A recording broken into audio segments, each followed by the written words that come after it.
আসসালামু আলাইকুম ওয়া রাহমাতুল্লাহি ওয়া বারাকাতুহু। পৃথিবীতে দেখেন মা আব্বা এত বড় একটা দামি জিনিস, যেটা আল্লাহর নবী, দয়ার নবী, মায়ার নবী, বিশ্ব নবী বলেছেন, আল জান্নাতু তাহাতাল আকদামি উম্মাহাতি। আল্লাহর নবী পবিত্র জবানের দ্বারা জানিয়ে দিলেন কি মা বাবার পায়ের নিচে জান্নাত।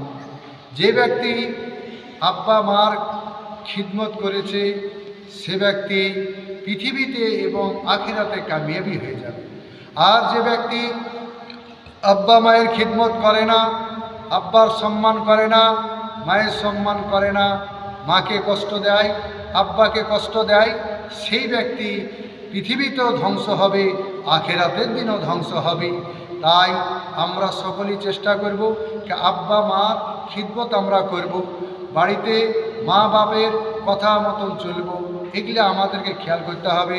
আল্লাহর নবী, দয়ার নবী, মায়ার নবী, বিশ্ব নবীর কাছে একজন সাহাবা এসে বলছেন, ইয়া রাসূল আল্লাহ, ইয়া হাবিব আল্লাহ, আমি আমার মাকে নিজের কাঁধে করে কাবা শরীফ এবং আমি সাফা মারওয়া একবার নয়, দুইবার নয়, 70 বার আমি উমরা হজ করালছি ইয়া রাসূলুল্লাহ।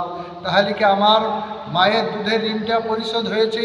আল্লাহ রসুল জনাবে মুহাম্মদ রাসূলুল্লাহ আরবি সাল্লাল্লাহু আলাইহি সাল্লাম বললে, ওরে আমার সাহাবা, তোমার মায়ের দুধের ঋণ পরিশোধ হয় নাই। তুমি কে তোমার মায়ের দুধ পরিশোধ করতে তুমি পারবে না, কারণ যদি তুমি তোমার গায়ের চামড়া দিয়ে তোমার মায়ের পায়ের জুতোটা বানিয়ে দাও, তবুও কিন্তু তোমার মায়ের দুধের ঋণ পরিশোধ হবে না।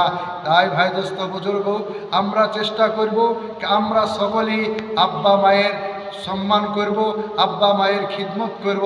কারণ কি মা বাবা এত একটা বড় দামি জিনিস, যাদের আছে তারাই বুঝতে পারবে ভাই। আমরা সকলেই চেষ্টা করব আমরা আব্বা মায়ের খিদমত করব ইনশাআল্লাহ।